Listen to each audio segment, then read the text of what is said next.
So as an immigrant and as a mom, and as a female, you've conquered, so many boundaries, in your life. So let's get started. I want you to, introduce yourself. Tell us about you. Igxtelle is a woman who believes that, whatever she has put her mind to, she can attain and she can achieve. I am originally from Cameroon. I have siblings who are here with me, who joined me a couple years after I first came. So I was the first person in my immediate family to be here. Now I'm married and I have 2 children. So I'm doing canceling work as well as my full-time job, as well as mommy job, wifey job, entrepreneur job, wearing so many hats. Okay, so tell me about your journey before the USA. Before the USA, what did Igxtelle do? What had you achieved before you moved to the United States?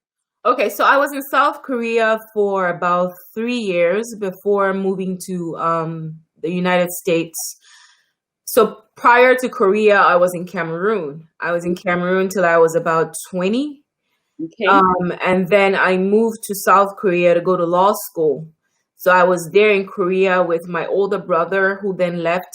So I was in Korea for the remainder of, I think, a year and a half without my brother. So I was there for 3 years, strictly mainly for school. And once I was done with law school, I moved to the U.S.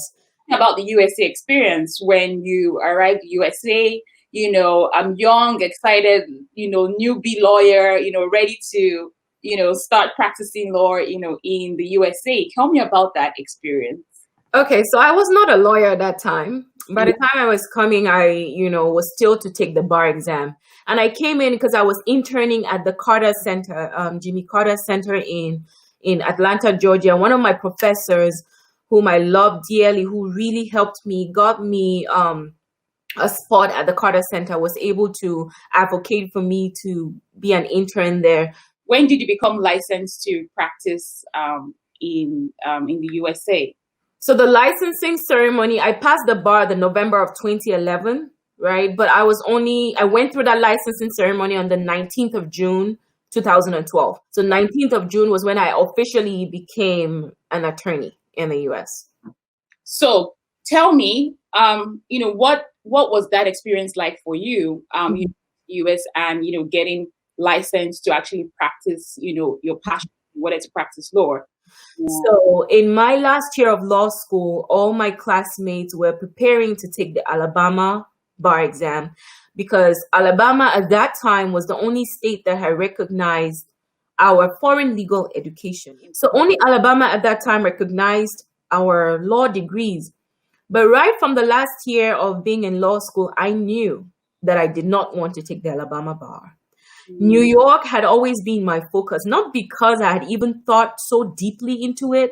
I just knew that New York was the hub for foreigners and immigrants, and it would be a great thing to be licensed in New York. So I took a step to download what the New York Bar Association says about foreign degrees. And I read it letter by letter. As a lawyer, I was able to interpret what the law was saying regarding who can write the bar exam. And I found a piece of it that I could see that I was eligible for the bar exam. Wow. And so from then I was like, okay, I'm not going to take Alabama bar. I'm going to take the New York bar. When I found it and I had to apply, for them to evaluate my transcripts, I had to put documentation together. And when I submitted the documents to the New York bar, they had to evaluate and give me a decision. Mind you, by this time, we were already graduating.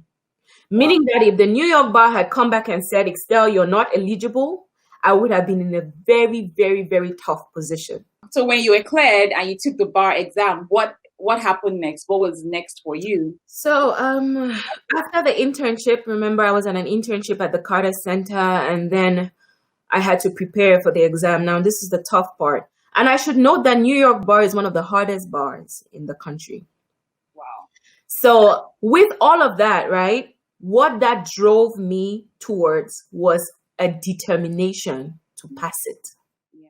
And so it started with the mind work. The mindset. Yes, it started with a mind work. I told myself I have just one option, and failure is not it. Mm. It is with that mind that I applied myself to studying. It was tough, but like I said, failure was not an option. I had so many people who were waiting, there were people who were waiting to say, but we told you so. So it was more about the mindset work. This is what I'm going to achieve, and I'm going to get it. No matter what anyone has told me, Right. I'm going to get it. No matter what anyone has told me, and that was the mindset work that you did, and you got it the same year, right? Yeah, that same year I took it once. That was the first and the only time. Wow! I took that exam. Wow! Amazing. When I passed the bar exam, it was right about the time when America was either going through the recession or coming out of it. I had my immigration status to work on and looking for a job at the same time. I had to think about how to reinvent myself. Okay. And here I would share this. What you have in your hand is usually your first step. But we forget what we have in our hands and going out there looking for everything else. Exactly. What was in my hands was my law degree and my ability to do a couple things, including reviewing contracts. But because I had put myself out there as wanting to review contracts, I had a job with a small company to structure their organization, to do their compliance work for them, to structure their contracts. And they were paying me not that much money. But guess what? I was building my experience. Yeah. I was building my experience. Then remember, I had said earlier on that research and knowledge is power. And so I started doing my research about, I have a law degree. What are the fields within the law or within the practice of law that a person with a legal degree will be needed? Before then, I didn't know about compliance, right? And that was how I got into compliance. That's how I started working as a due diligence investigator. Not because somebody else told me, not because I found a friend who was already in it who said, come and meet me. None of that. It was all because I did my research and I applied myself to it. When you got that first job, what was on your mind? Like, what was the experience like getting that first job and saying, okay, I'm not practicing law. However, I'm using the skills that I have, right now to get me to where I want to be. Which was still on your path. What was that feeling like? I mean, it was a good feeling for me because, again, like I said, the practice of law is not limited to litigation. You just, stated that a couple minutes ago. It's not limited to that. And so wherever I can apply my skill set, I'm still an attorney. I'm still a lawyer. It's still fulfilling to me because I'm using my ability to analyze, my ability to, analyze and just bring out things that a layperson probably will not be able to draft procedures and policies and investigate, which is something that I really love doing. But, to the immigrant side of things, right? That first job opened me up to different set of challenges, right? Having a job as an immigrant, understanding the U.S. culture of corporate America, understanding what it means to have a job, to keep a job, to grow on a job. Since you arrived in the U.S., I see that you've been in the financial services sector, working in financial services in, due diligence and risk and, contracts management.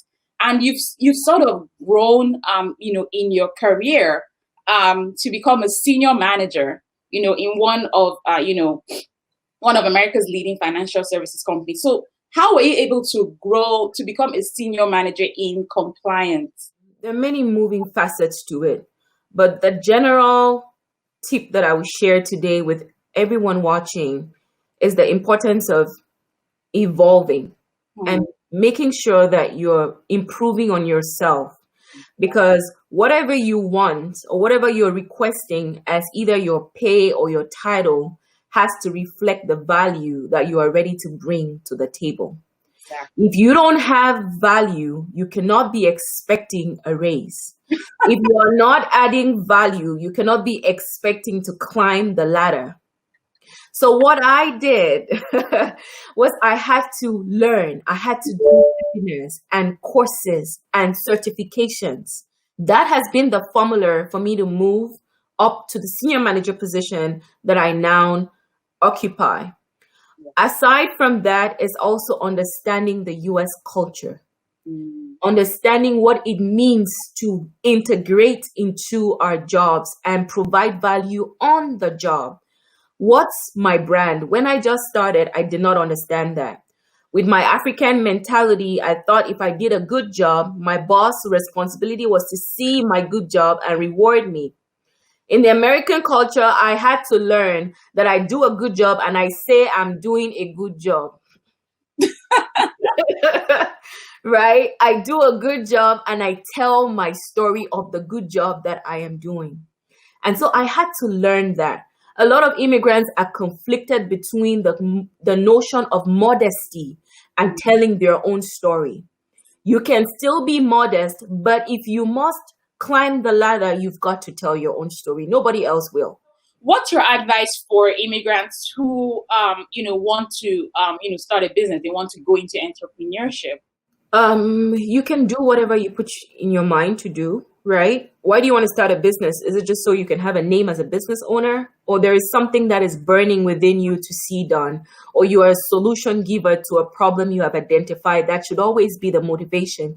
And the motivation will determine how far you will go. If you want to own a business, do your research, okay? Do enough research and let your passion be strong enough, because there are going to be rocky days. There are going to be days that it doesn't make sense. There are going to be days of no clients. There are going to be days when it looks like, but why am I in this? But always remember, what was the motivation, right? Why did you start? And you can do it. What would you also like to share to, immigrants or prospective immigrants, people who want to, move to this parts of the world and, start their careers or restart or even, change their careers, transition, right? What would you like to share to, immigrants from Africa? There's a lot of us who are here and are somewhat struggling to actually define their path and, get into a good career path. Now, to those who are already here, right, I would say, what's in your hand? If you're still trying to figure out what path to go, always start by asking what you already have, because what you already have may just need for you to build on it in order for you to make the salary that you want.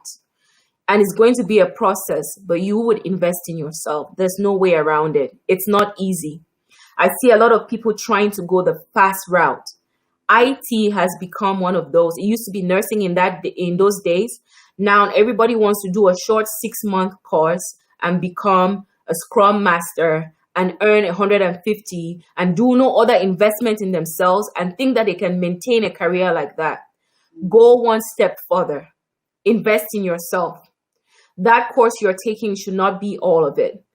Continue to improve yourself through webinars so that when you open your mouth somewhere, people will say, this person knows what they're talking about. Don't just be contented because you got the job. You can always lose that job anytime. It's the sad truth. But what you will never lose is the investment in yourself. The other side of it is making sure that you have skills that is indispensable. That even if a company were to lay you off, you're going to be at a position where you can have your own consultancy business because you have a skill set that is so needed. Yeah.